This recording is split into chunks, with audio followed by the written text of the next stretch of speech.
number one, the government does not care where you are flying your turbo timber. These have one purpose: to be able to help other autonomous aircraft see you so they don't slam into you.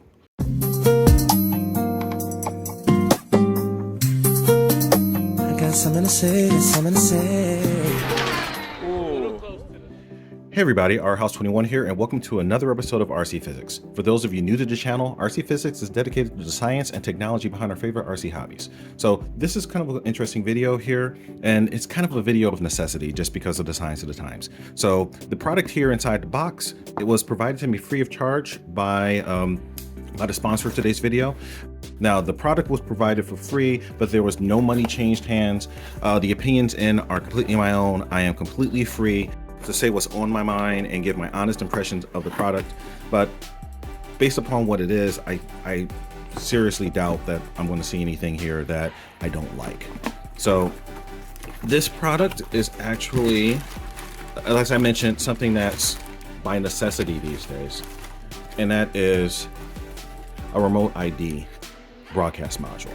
So for those of you who don't know about remote ID, the FAA recently changed the rules so that if you fly a drone, an RC airplane, anything that is considered a small UAS, small unmanned air system, outside of an FAA recognized flying field, and they're called FRIAs.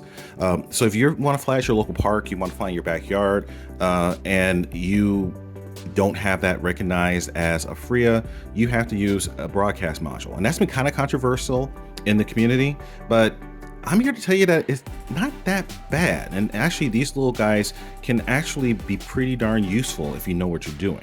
So this right here is by Bwine, and I'm going to put a link below. That's going to be an Amazon affiliate link. If you want to go ahead and purchase it through my link, I get a little kickback from Amazon, but it doesn't cost you any additional funds. These devices are pretty cool because they are effectively little GPS transmitters that you put inside your device, and it broadcasts your position and your speed to anybody who has an app that can listen.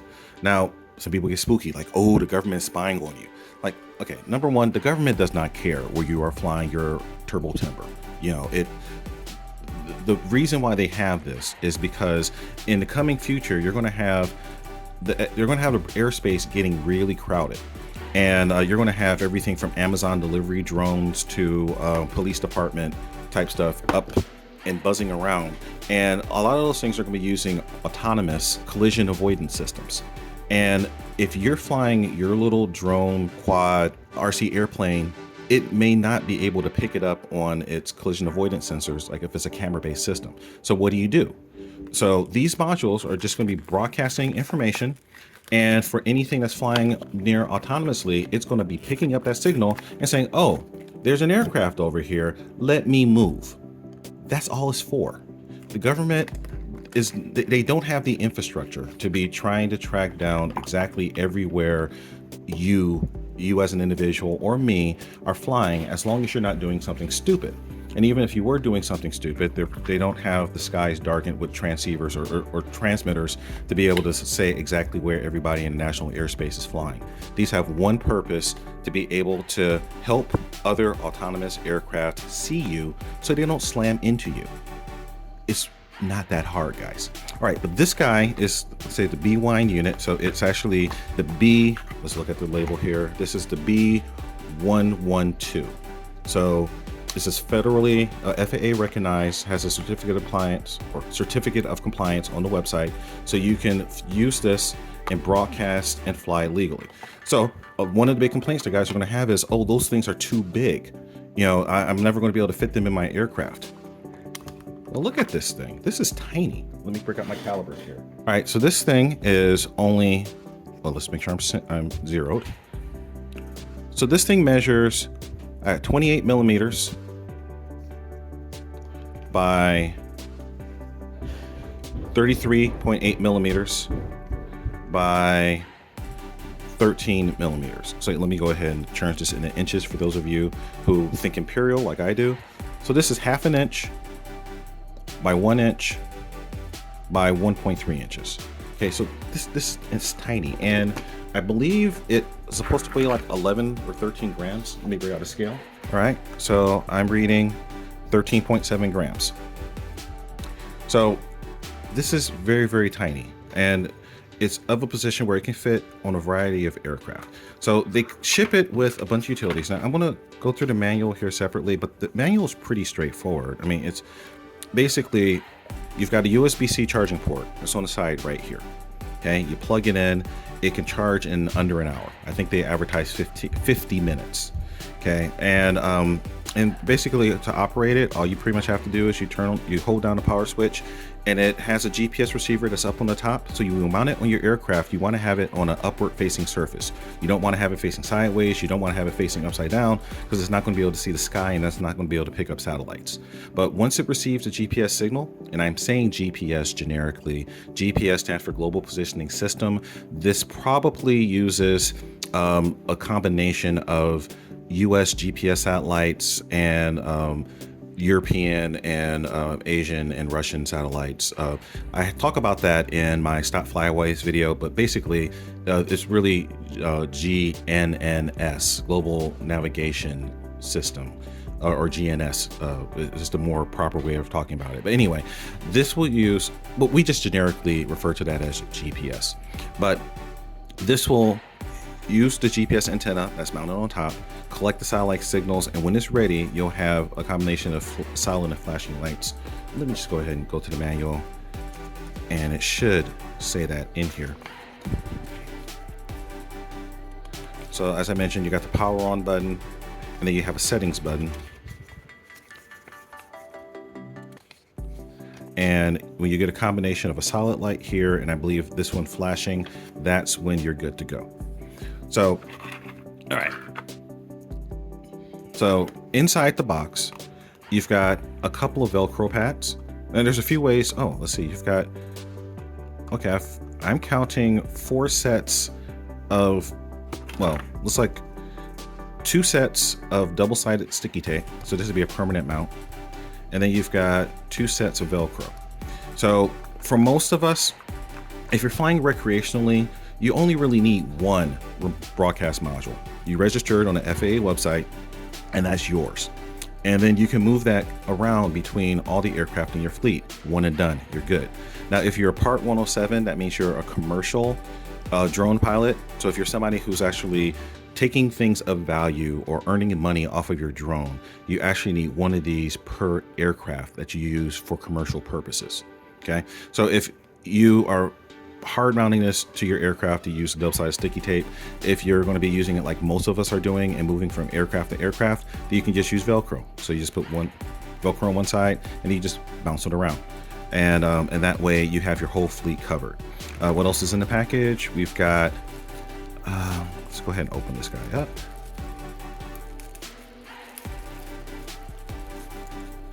So you got a bunch of really bright fluorescent zip ties. Okay, so how many of this? Like 8 of them ish. So you've got nice zip ties, and then you've got, this is actually kind of cool. This is like a zip tie. This is a removable mount, so you can clip this around something on your aircraft, and then you have a pad that you can just mount your broadcast module like this on it. So I'll grab a drone and I'll show you that in a second. And you have a USB charging cable. All right, so let me grab a drone and let me show you how this works here. So a lot of people will complain saying, oh my God, these remote ID modules are so huge, I cannot fit them on my aircraft in my fleet. Okay, let's debunk that. So this right here, this is a Wizard 220. So just a standard 5-inch FPV racing drone. So you look at this guy here, and you look at this module. This is, the weight of this module is kind of in the noise of like variation from batteries. But how would I mount this? So you see in this case, I already have GPS set up on this drone. A very simple way that you can mount this drone without it causing a lot of disruption is to do a 3D printed bracket. So in this case, I already have a bracket that I use to mount a GPS unit for this drone. But let's say I didn't. I could go to Thingiverse, or I can get a buddy who is good with CAD, and I could find a mount that will fit my drone frame. And there's a bunch of these things out there on Thingiverse and other free websites. I can print that up and I could put it right on the pad, and now I'm remote ID compliant. No muss, no fuss. But if I don't have that, I could take this little guy and I could put this around something on my frame. So here's the battery mount. I could put it up here. I could put it on one of my arms even. That might be a little weird, but it could work. You can strap this guy around. Now you're secure and you can just mount it, hard mount it there. So this gives you a lot of mounting flexibility. I mean, in my case, you know, like doing it something like this where I have it mounted in the back might work. Or like I said, do a custom 3D printer bracket and then use this on it, or just double stick it to your mount. So this is kind of nice. It gives you some flexibility. I mean, for other types of airplanes, it might work better. Like if you have something that has a mast that sticks out the back of it, where you can wrap it around and then just secure it like that. But they're giving you a bunch of options. I mean, that, or you just zip tie it in place with the bright zip ties or the adhesive. So lots of options. But what if you're flying something like this guy? Now, even though like this looks pretty big compared to the size of the drone, when you open it up, there's space in here. So easy thing that I could do, like right now I've got this little mezzanine where my VTX transmitter is mounted. I could print or cut a little bracket that goes around here and just stick it on right in front of it, and then bam, I'm remote ID compliant. I also have space, like you have the battery compartment down here. I could just put it right up in the nose, just like that. And foam is nice because foam is transparent to radio frequencies. So this is actually a good mounting place, and the battery go behind it. Or if I want a little bit more nose heavy, I can put this behind and add the battery more up front. So I'm gonna have to play around with this to see where is my best location that gives me a good center of gravity. But I've got flexibility, and that's pretty good. And if I can fit this in the small mobula, yeah, if I could fit this in the small flying wing, then you could fit this in darn near anything. All right, so I'm gonna go ahead and charge this guy here, and then I'm gonna go on a flight. Okay, but before we go out to the flying field, I mentioned that there is some extra utility that you can get from having a remote ID module on your aircraft. Now, I mentioned that one of the things that this does is it broadcasts a position. Now, heaven forbid you get out and you get yourself in trouble. I'm sure no one flying an RC airplane has ever had that situation where, you know, something goes wrong and your plane goes down and you crash. So many of us have had to do the walk of shame, where you go out to the stand of trees behind your flying field and see if you can figure out where that stupid aircraft went. So this is a great tool for that, because once all you have to do is go in and fire up your app, and I'll put in video showing that how it works. But as long as you're able to receive the signal, you have a beacon, so you know exactly where the aircraft is. So you can dial in, like you can use your map and go in and find exactly where this module, where the module is, and assuming it's hard mounted to your aircraft, you know exactly where your aircraft is. This could be invaluable, save you a ton of time if you have a bad day. And unfortunately, that's kind of part of the hobby, having a bad day. So this module, last time I checked, I think was like $40 on sale on Amazon. I'll splice in the exact pricing as of today.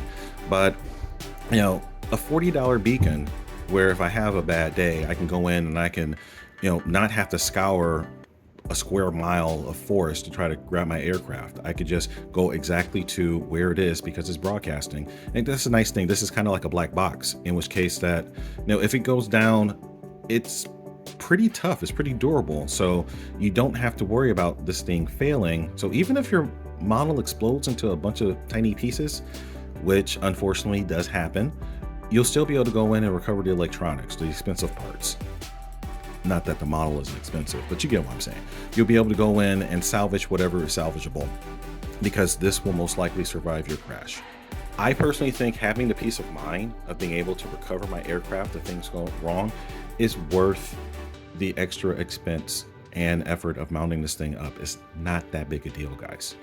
And again, just kind of showing on another aircraft, you know, like here, like this EDF, this is more of a tight fit, but notice like I've got this little bulkhead region right down here this would be perfect. I could go in and I could wedge this in or double side tape this right in here, and bam, this is a perfect location. This is probably where I'm going to use this module for this aircraft.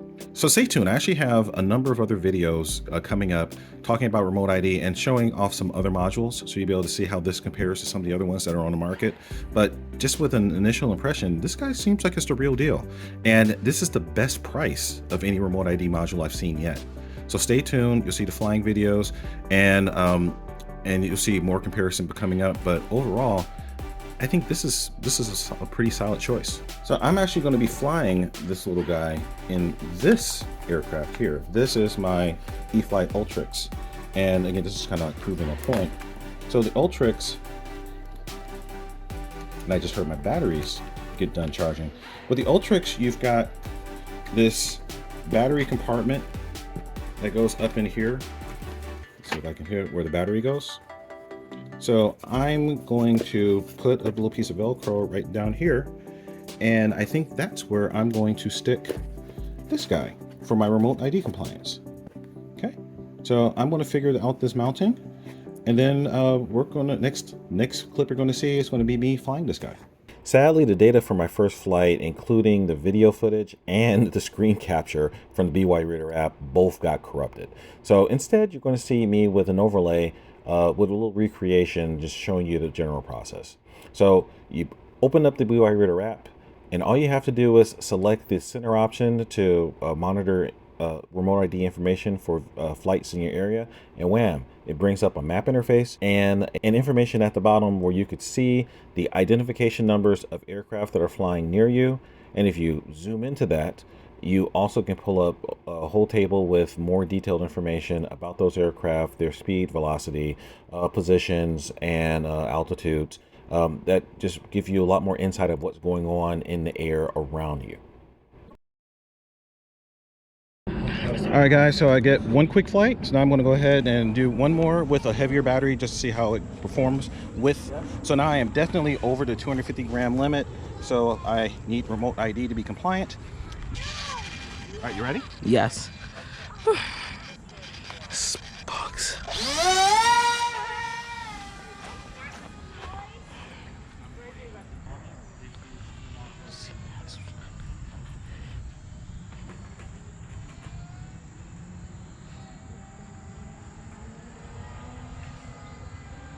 So this plane is actually a really nice park flyer.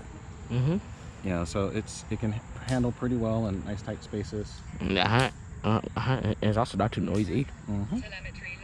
Uh-oh. Oh, yes.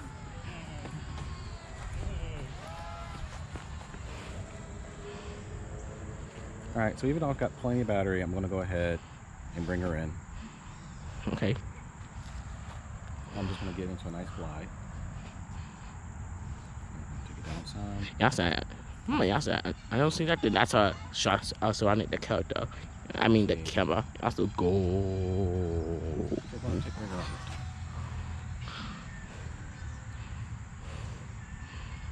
Yeah. Please don't jump like that. Nope. Don't startle the pilot. And then after that, I'll block the imagery.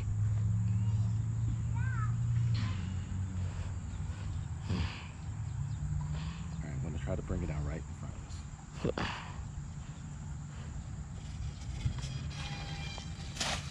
Right there.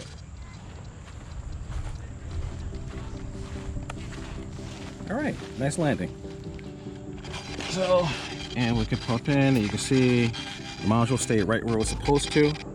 And so yeah, we had a nice good flight. Had to maintain a good center of gravity, so it did not disrupt the flight characteristics of the plane at all. And with two different sizes of batteries. So yeah, so I think that this is a really great addition to anybody's fleet. So there's a link in the description to this particular model. I think right now this is one of the least expensive remote ID modules that's out there. And like I said, it's nice because A, you can be compliant. So I know some people are rebels and they, don't really care so much about, being in compliant with all the rules, but I do. So having this on board the aircraft, make sure that A, I am compliant with the federal law. But B, I also have the extra feature that if I do crash or the plane wrecks, then I have this beacon on board and I can follow it in to see where my plane is so I can recover it. Awesome. So that's a just nice peace of mind. All right, guys, that's enough for this one. Our House 21 sign out. Remember the mantra: fly, fix, fly, break it, fix it, do it all over again. Again, remember, if you're interested in this particular model, this is the Bwine B112. The link is in the description. If you use my Amazon affiliate link, I get a little bit of a finder's fee. It doesn't affect the price that you pay. It's just kind of a thank you to the channel for steering you in the right direction. But yeah, stay tuned. You're going to see me testing a bunch more of these modules here in the coming weeks with a variety of different aircraft. So there's part of the upcoming series I'm going to talk about, like picking the right remote ID module for you. You know, because there's a bunch of different ones. They're different sizes. They have different pros and cons. I like this one because it's one of the smallest ones that's available, and it's got up to 5-hour battery life. So that's pretty darn nice. But you know, there's some people have different applications, and there may be some others that might be a better fit. So stay tuned for those upcoming videos, and you'll kind of see what other things are out there. All right, guys, our House 21 sign out. Remember the mantra: fly, fix, fly, break it, fix it, do it all over again. Peace.